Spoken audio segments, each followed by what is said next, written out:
بہت پرانے زمانے کی بات ہے کہ نیلے صحرا کے کنارے ایک طاقتور قبیلہ رہتا تھا۔ اس قبیلے کا سردار بہت بہادر اور انصاف پسند تھا، لیکن وہ اور اس کی خوبصورت بیوی اولاد کی نعمت سے محروم تھے۔ سال گزرتے گئے مگر ان کے گھر میں کسی بچے کی کلکاری نہ گونجی۔ سردار کی بیوی اس بات پر اکثر بہت اداس رہتی تھی۔ ایک دن سردار کی بیوی نے اللہ کے حضور پوری عاجزی سے دعا مانگی اور صدقہ دیا۔ اس نے التجا کی کہ اسے ایسا بیٹا عطا کیا جائے جو اپنے باپ کی آنکھوں کی ٹھنڈک بنے اور قبیلے کا نام روشن کرے۔ اسی رات جب وہ سو رہی تھی تو اس نے ایک عجیب اور حیران کن خواب دیکھا جس نے اس کے دل کو بے چین کر دیا۔ خواب میں اس نے دیکھا کہ اس کے پیٹ سے ایک درخت نکلا ہے جس کی 2 شاخیں ہیں۔ ایک شاخ بہت لمبی اور سخت تھی جبکہ دوسری بہت نرم اور نازک تھی۔ صبح اٹھ کر جب اس نے نجومیوں سے اس خواب کی تعبیر پوچھی تو انہوں نے بتایا کہ اس کے یہاں جڑواں بیٹے پیدا ہوں گے جو مزاج میں ایک دوسرے سے بالکل الگ ہوں گے۔ کچھ عرصے بعد اللہ نے اس کی دعا قبول کر لی اور وہ حاملہ ہو گئی۔ پورے قبیلے میں خوشی کی لہر دوڑ گئی کیونکہ لوگ اپنے سردار سے بہت محبت کرتے تھے۔ جشن منایا گیا اور قربانیاں دی گئیں۔ 9 مہینے پورے ہونے پر 2 خوبصورت بیٹے پیدا ہوئے جن کے نام قنان اور انان رکھے گئے۔ وقت کے ساتھ دونوں بھائی بڑے ہونے لگے۔ شکل و صورت میں تو وہ ایک جیسے تھے لیکن عادات میں زمین آسمان کا فرق تھا۔ انان ایک مضبوط اور نڈر لڑکا تھا جسے شکار کرنا اور جنگلوں میں گھومنا پسند تھا۔ محنت اور ورزش کی وجہ سے اس کا جسم بہت طاقتور ہو چکا تھا۔ اس کے برعکس قنان نرم دل اور خاموش مزاج تھا۔ اسے اپنی ماں کے پاس بیٹھنا، کہانیاں سننا اور دانش مندی کی باتیں کرنا اچھا لگتا تھا۔ سخت کام اور شکار اسے پسند نہیں تھے۔ وہ پھولوں، پرندوں اور شاعری سے محبت کرتا تھا۔ لیکن قبیلے کے لوگ زیادہ تر انان کی طاقت کی وجہ سے اسی کو اہمیت دیتے تھے۔ انان کو اپنی طاقت پر بہت گھمنڈ ہو گیا تھا۔ وہ اکثر اپنے بھائی قنان کا مذاق اڑاتا اور اسے کمزور کہہ کر چڑھاتا۔ وہ کہتا کہ تم مرد نہیں بلکہ عورتوں کی طرح نازک ہو۔ انان کا یقین تھا کہ اس دنیا میں صرف طاقتور لوگ ہی جینے کے حقدار ہوتے ہیں اور کمزور ہمیشہ درندوں کا شکار بنتے ہیں۔ بیچارہ قنان لوگوں کی نفرت بھری نظروں سے بہت دکھی رہتا تھا۔ جب بھی انان کوئی بڑا جانور شکار کر کے لاتا تو لوگ اس کی تعریف کرتے اور قنان کو حقارت سے دیکھتے۔ ایک بار انان نے بستی کے پاس آنے والے چیتے کو مار گرایا اور ایک دفعہ پہاڑ کی چوٹی سے عقاب کا انڈا اٹھا لایا۔ ان کارناموں کی وجہ سے باپ کا جھکاؤ بھی اسی کی طرف ہونے لگا۔ باپ نے اس کی شادی ایک خوبصورت لڑکی سے کر دی اور اسے بہتر کھانا اور عزت ملنے لگی، جبکہ قنان اور بھی تنہا ہو گیا۔ قنان کی ماں ہمیشہ اس کا ساتھ دیتی اور کہتی کہ حکمران بننے کے لیے صرف طاقت نہیں بلکہ نرمی اور حکمت بھی ضروری ہوتی ہے۔ لیکن قنان کو احساس ہو گیا تھا کہ اب اس قبیلے میں اس کے لیے کوئی جگہ نہیں بچی۔ ایک رات اس نے فیصلہ کیا کہ وہ اس بستی کو چھوڑ کر کہیں دور چلا جائے گا جہاں اسے کوئی پہچاننے والا نہ ہو۔ جب رات کا اندھیرا چھا گیا تو قنان نے خاموشی سے اپنا سامان باندھا۔ اس نے ایک ٹوکری میں کچھ کیلے رکھے اور شتر مرغ کے انڈے کے خول میں پینے کا پانی بھرا۔ وہ اپنے گھر سے نکلا اور چاندنی میں گھنے جنگل کی طرف چل پڑا۔ اس کے دل میں یہ درد تھا کہ اس کا اپنا باپ بھی اسے پسند نہیں کرتا تھا۔ قنان جنگل میں چلتا رہا اور اسے کسی درندے کا ڈر نہیں تھا۔ اس کے ذہن میں اپنی ماں کی محبت تھی جس نے ہمیشہ اس کا ساتھ دیا تھا۔ چلتے چلتے اس کے پاؤں چھل گئے اور وہ تھک کر چور ہو گیا۔ آخر کار وہ ایک ایسی جگہ پہنچا جہاں بہت سے درخت تھے اور وہاں کچھ خالی جھونپڑیاں بنی ہوئی نظر آئیں۔ وہاں کوئی انسان یا جانور موجود نہیں تھا۔ یہ دیکھ کر قنان بہت حیران ہوا۔ اس نے دیکھا کہ ہانڈیاں اب بھی چولہوں پر رکھی تھیں لیکن آگ کا کوئی اثر نہیں تھا، گویا بجھ چکی تھیں۔ ایسا لگ رہا تھا جیسے لوگ اچانک کہیں غائب ہو گئے ہوں۔ قنان نے اللہ کا نام لیا اور پانی پینے کے لیے پاس موجود ایک چھوٹی سی جھیل کی طرف بڑھا۔ جھیل کے پانی پر درختوں کے بہت سے پتے تیر رہے تھے۔ کچھ پتے زرد تھے، کچھ سبز اور کچھ بہت بڑے۔ جیسے ہی قنان نے ایک پیلا پتا چھوا، اسے ایک بوڑھے آدمی کی آواز سنائی دی جو کہہ رہا تھا، مہربانی کر کے مجھے یہاں سے باہر نکالو۔ قنان ڈر گیا اور ادھر ادھر دیکھنے لگا مگر وہاں کوئی نظر نہ آیا۔ جب اس نے ہمت کر کے ایک سبز پتے کو ہاتھ لگایا تو اسے ایک لڑکی کی آواز سنائی دی جو وہی التجا کر رہی تھی۔ قنان نے حوصلہ جما کر اس پتے کو پانی سے نکال کر زمین پر رکھ دیا۔ دیکھتے ہی دیکھتے وہ پتا ایک خوبصورت لڑکی میں بدل گیا اور وہ لڑکی خود کو ڈھانکنے کے لیے ایک درخت کے پیچھے چھپ گئی۔ اس لڑکی نے بتایا کہ یہ سارے پتے اصل میں اس قبیلے کے لوگ ہیں جن پر جادو کیا گیا ہے۔ پیلے پتے بوڑھے لوگوں کے ہیں اور سبز پتے جوانوں اور بچوں کے۔ کنان نے ایک ایک کر کے سارے پتوں کو پانی سے باہر نکالنا شروع کیا۔ آخر میں جھیل کے بالکل بیچ میں صرف ایک ہی پتا بچا جو بہت چمکدار تھا۔ لوگوں نے کنان کو بتایا کہ یہ ان کی شہزادی یوبا کا پتا ہے۔ کنان نے جھیل کے گہرے پانی میں چھلانگ لگائی اور اس پتے کو پکڑ کر کنارے لے آیا۔ جیسے ہی وہ کنارے پہنچا، وہ پتا ایک بہت حسین لڑکی میں بدل گیا۔ اس کی رنگت گندمی تھی اور آنکھیں شہد کی طرح سنہری تھیں جن میں حیرت انگیز چمک تھی۔ شہزادی یوبا نے کنان کی آنکھوں میں دیکھ کر کہا، تم نے مجھے بچایا ہے، اب تمہیں مجھ سے شادی کرنی ہوگی کیونکہ ہمارے ملک کا یہی قاعدہ ہے۔ کنان حیران رہ گیا کیونکہ وہ خود کو بہت کمزور سمجھتا تھا۔ یوبا نے آگے کہا، آج سے تم ہمارے قبیلے کے محافظ ہو اور ہمیں ہر دشمن سے بچاؤ گے۔ کنان نے عاجزی سے کہا، میں جسمانی طور پر بہت کمزور ہوں اور لڑنا بھی نہیں جانتا، میں بھلا تمہارا محافظ کیسے بن سکتا ہوں؟ شہزادی یوبا مسکرائی اور بولی، تم فکر مت کرو۔ وہ جنگل سے کچھ عجیب قسم کی جڑی بوٹیاں لائیں اور انہیں پانی میں پکا کر ایک پیالے میں ڈال کر کنان کو پینے کے لیے دے دیا۔ کنان نے جب وہ دوا پی تو وہ بہت کڑوی تھی، لیکن اس نے آنکھیں بند کر کے اسے گلے سے اتار لیا۔ شہزادی ہنستے ہوئے بولی، اب تم جا کر سو جاؤ، کل تمہاری شادی کا دن ہے۔ کنان کی آنکھیں بھاری ہونے لگیں اور وہ ایک چٹائی پر لیٹ کر گہری نیند سو گیا۔ اسے بالکل نہیں پتا تھا کہ آنے والا کل اس کی زندگی کو کس طرح بدلنے والا ہے۔ اگلی صبح جب کنان کی آنکھ کھلی تو اس نے دیکھا کہ قبیلے کے بہت سے لوگ اسے حیرانی سے دیکھ رہے ہیں۔ ایک بڑھیا اس کے پاس آئی اور بولی، اے نوجوان، جلدی اٹھو، اس بھاری بھرکم بیل کو ذبح کرو اور بڑے دیگچے میں آگ جلاؤ۔ کنان نے جب اس عظیم بیل کو دیکھا تو وہ حیران رہ گیا۔ کنان نے بڑھیا سے کہا، امی، اس کام کے لیے تو کم از کم 10 طاقتور مرد چاہیے ہوتے ہیں، میں اکیلا یہ کیسے کر سکتا ہوں؟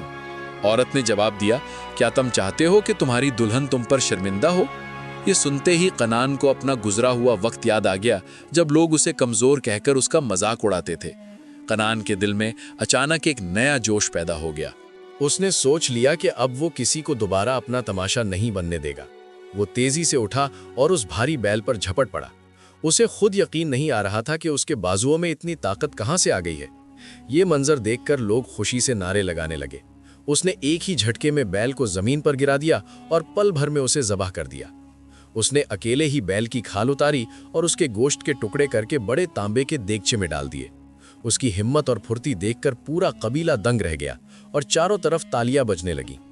پھر کنان نے اس بھاری دیگچے کو، جسے اٹھانا عام انسان کی بس کی بات نہیں تھی، اپنے مضبوط بازوؤں میں اٹھا کر آگ پر رکھ دیا۔ اسے محسوس ہوا کہ اس کے کپڑوں کے نیچے سے مضبوط عضلات ابھر رہے ہیں اور اس کی پوری شخصیت بدل چکی ہے۔ وہ اب ایک طاقتور اور خوبصورت نوجوان بن چکا تھا۔ بڑھیا مسکرائی اور بولی، اب تم جاؤ، غسل کرو اور نئے کپڑے پہنو، کیونکہ آج رات تمہاری شادی اس قبیلے کی شہزادی یوبا سے ہے۔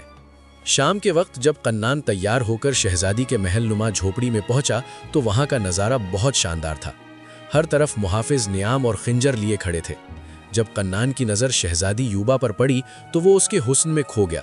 وہ بہت خوبصورت لباس اور زیورات پہنے ہوئی تھی۔ کنان کو یقین نہیں آ رہا تھا کہ وہی لڑکا جو کچھ دن پہلے جنگل میں بھٹک رہا تھا اور جسے اس کے باپ نے ٹھکرا دیا تھا، آج ایک شہزادے کی طرح کھڑا ہے۔ شادی کی رسم شروع ہوئی اور طرح طرح کے لذیذ کھانے پیش کیے گئے۔ قبیلے کے لوگ ناچ رہے تھے اور خوشی کے گیت گا رہے تھے۔ یہ جشن پورے 7 دن اور 7 راتوں تک چلتا رہا۔ آس پاس کے تمام قبیلوں میں کنان کی بہادری اور طاقت کے چرچے پھیل گئے اور کسی نے اس قبیلے کی طرف آنکھ اٹھا کر نہیں دیکھا۔ ایک سال گزر گیا اور کنان اپنی نئی زندگی میں بہت خوش تھا۔ اسے ہر طرف سے عزت اور محبت مل رہی تھی۔ ایک دن شہزادی یوبا نے اسے نصیحت کی، کنان، کبھی کسی کو اس جادوئی بوٹی کا راز مت بتانا، ورنہ اس کا اثر ختم ہو جائے گا، اور کبھی اس بستی سے دور مت جانا۔ کنان نے اس سے وعدہ کیا کہ وہ اسے چھوڑ کر کہیں نہیں جائے گا، لیکن جیسے جیسے وقت گزرتا گیا اسے اپنی ماں کی یاد ستانے لگی۔ اس کے دل میں تڑپ پیدا ہوئی کہ وہ ایک بار جا کر اپنی ماں کو دیکھے اور اسے بتائے کہ اس کا بیٹا اب کمزور نہیں رہا بلکہ ایک عظیم بادشاہ بن چکا ہے۔ کنان اپنی ماں کی یاد میں بے چین ہو اٹھا اور آخر کار اس نے فیصلہ کیا کہ وہ اپنے قبیلے واپس جائے گا۔ شہزادی کے منع کرنے کے باوجود اس نے بہت سے قیمتی تحفے جمع کیے اور سفر پر نکل پڑا۔ وہ 3 دن تک لگاتار چلتا رہا، یہاں تک کہ اسے اپنے بچپن کی جانی پہچانی بستی کے نشان نظر آئے۔ جب وہ اپنے باپ کے گھر کی طرف جا رہا تھا تو اس کے راستے میں اس کا سامنا اپنے بھائی عنان سے ہوا۔ عنان نے اسے پہچان تو لیا، لیکن ہمیشہ کی طرح اس کا مذاق اڑانے لگا اور تانے دینے لگا۔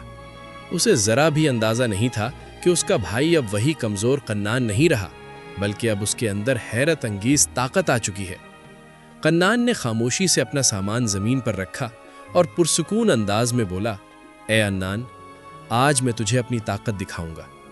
میرے باپ نے شاید تیری تربیت ٹھیک سے نہیں کی، لیکن آج میں تجھے زمین پر جھکنے پر مجبور کر دوں گا۔ یہ سنتے ہی عنان غصے سے آگ بگولا ہو گیا اور لڑنے کے لیے آگے بڑھا۔ عنان چلا کر بولا، تیری اتنی ہمت؟ میں تجھے ایسا سبق سکھاؤں گا کہ تو دوبارہ سر اٹھانے کے قابل نہیں رہے گا۔ شور سن کر پورے قبیلے کے لوگ وہاں جمع ہو گئے تاکہ دونوں بھائیوں کی لڑائی دیکھ سکیں۔ سب کو اب بھی یہی یقین تھا کہ عنان ایک ہی پل میں قنان کو شکست دے دے گا۔ جیسے ہی مقابلہ شروع ہوا، لوگ قنان کی پھرتی اور طاقت دیکھ کر دنگ رہ گئے۔ وہ ایک بکھرے ہوئے شیر کی طرح لڑ رہا تھا۔ عنان نے پوری کوشش کی کہ وہ قنان کو قابو میں کر سکے، لیکن قنان کی نئی جادوئی طاقت کے سامنے اس کی ایک نہ چلی اور وہ بے بس ہو گیا۔ کچھ ہی لمحوں میں قنان نے عنان کو زمین پر دے مارا اور اپنا پاؤں اس کے سینے پر رکھ کر پوچھا، اب بتا ہم دونوں میں سے زیادہ طاقتور کون ہے؟ پھر اس نے مجمع کی طرف دیکھ کر بلند آواز میں کہا، اگر کسی اور میں ہمت ہے تو سامنے آئے اور مجھ سے مقابلہ کرے۔ قنان کی ہیبت دیکھ کر پورا قبیلہ پیچھے ہٹ گیا اور کسی میں بولنے کی بھی ہمت نہ رہی۔ سب حیران تھے کہ یہ وہی دبلا پتلا قنان ہے جو کبھی کسی سے لڑنا نہیں جانتا تھا۔ قنان نے اپنے بھائی کو چھوڑ دیا اور اپنی ماں سے ملنے کے لیے گھر کے اندر چلا گیا۔ جب باپ نے قنان کی اس حیرت انگیز تبدیلی اور طاقت کے بارے میں سنا تو وہ بہت متاثر ہوا۔ اس نے قنان کے اعزاز میں ایک بڑی دعوت رکھی اور اعلان کیا کہ اب سے قنان ہی قبیلے کا ولی عہد ہوگا۔ باپ کا بدلا ہوا رویہ دیکھ کر قنان کو لگا کہ اس کی کھوئی ہوئی عزت اور نفس واپس آ گئی ہے۔ دوسری طرف عنان کے دل میں سلگتی ہوئی جلن پیدا ہو گئی۔ وہ یہ جاننے کے لیے بے چین ہو اٹھا کہ قنان کے پاس اتنی دولت اور طاقت کہاں سے آئی۔ اس نے ایک چال چلی اور قنان کے پاس جا کر جھوٹی معافی مانگی۔ اس نے قنان کے لیے خاص کھانا اور نشہ آور مشروم تیار کیا تاکہ اسے بہکا سکے۔ رات کے وقت جب نشے کی وجہ سے قنان کا سر گھومنے لگا تو عنان نے موقع پا کر اس سے اس کی زندگی کے بارے میں سوال کرنے شروع کر دیے۔ قنان پوری طرح ہوش میں نہیں تھا، اس لیے اس نے جادوئی جھیل، پتوں میں بدلی ہوئی قوم، شہزادی یوبا اور اس جادوئی جڑی بوٹی کا پورا راز اپنے بھائی کو بتا دیا۔ اگلی صبح جب قنان کی آنکھ کھلی تو اس کا سر درد سے پھٹ رہا تھا۔ اسے دھندلا سا یاد تھا کہ رات اس نے اپنے بھائی سے کچھ کہا تھا، مگر پوری بات یاد نہیں آ رہی تھی۔ اس نے ادھر ادھر دیکھا تو عنان وہاں موجود نہیں تھا۔ قنان نے اسے آوازیں دیں لیکن کوئی جواب نہیں ملا۔ گھبرا کر قنان نے بستی کے لوگوں سے پوچھا کہ عنان کہاں ہے؟ ایک آدمی نے بتایا، عنان تو صبح سویرے ہی اپنا سامان اور کھانا لے کر جنگل کی طرف نکل گیا تھا۔ یہ سنتے ہی قنان کے پاؤں تلے سے زمین کھسک گئی، کیونکہ اسے احساس ہو گیا تھا کہ وہ جادوئی راز اپنے بھائی کو بتا چکا ہے۔ قنان چلایا، ہائے افسوس، میں نے اپنی نادانی میں سب کچھ تباہ کر دیا۔ وہ جانتا تھا کہ عنان اب جادوئی بوٹی کی تلاش میں گیا ہے۔ قنان دوڑتا ہوا جنگل کی طرف بھاگا تاکہ عنان کے پہنچنے سے پہلے شہزادی کو خبر کر سکے اور اپنی اس بڑی غلطی کی معافی مانگ سکے۔ بھاگتے بھاگتے وہ اسی جگہ پہنچا جہاں شہزادی کی بستی تھی، لیکن وہاں کا منظر دیکھ کر اس کے منہ سے چیخ نکل گئی۔ نہ وہاں کوئی جھونپڑی تھی اور نہ ہی کوئی انسان۔ ایسا لگ رہا تھا جیسے زمین پھٹ گئی ہو اور پوری بستی اس میں سما گئی ہو۔ وہ جگہ اب ویران اور سناٹے میں ڈوبی ہوئی تھی۔ قنان دیوانوں کی طرح ادھر ادھر دوڑنے لگا اور اونچی آواز میں پکارنے لگا، یوبا مجھے معاف کر دو، خدا کے لیے واپس آ جاؤ۔ لیکن وہاں صرف پرندوں کی آوازیں اور بندروں کی اچھل کود سنائی دے رہی تھی۔ شہزادی یوبا اور اس کا قبیلہ ہمیشہ کے لیے غائب ہو چکا تھا۔ وہ وہیں زمین پر بیٹھ گیا اور پھوٹ پھوٹ کر رونے لگا۔ اسے اپنی غلطی کا گہرا احساس تھا اور وہ دل سے خدا سے معافی مانگ رہا تھا۔ اچانک اسے اپنے کندھے پر ایک بہت نرم ہاتھ محسوس ہوا۔ قنان نے پلٹ کر دیکھا تو اس کی خوشی کی کوئی حد نہ رہی۔ سامنے شہزادی یوبا کھڑی تھی اور وہی پھولوں کا تاج اس کے سر پر سجا ہوا تھا۔ قنان کو اپنی آنکھوں پر یقین نہیں آ رہا تھا۔